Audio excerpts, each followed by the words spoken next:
evening. I'm gonna make spring roll lumpia tonight. I'm already have my sausage here with salt and pepper, and since I don't have a red onion, I'm using this one, and I'm gonna chop this off thinly, and papakita ko sa inyo mamaya ang mix na gagamitin ko. So ganito lang, i-grate ko lang siya until matapos tong lahat na ito. And then, yun lang ang ingredients gagamitin ko. Carrots, sausage, and onion, and then salt and pepper. Mix ko guys, and then napaka ano niya, lapot or ano ba yun? Basta, so I decided to add an egg para mag-loosen ng ating mixed. So, ayun.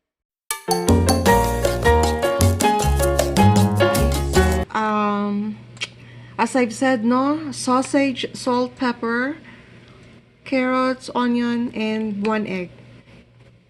And ito ang aking wrapper.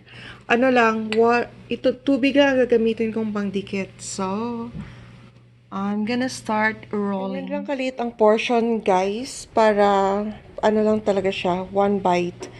I'm trying to make it like bite size. So, yun ang aking mixed. Dito ko nilalagay ang aking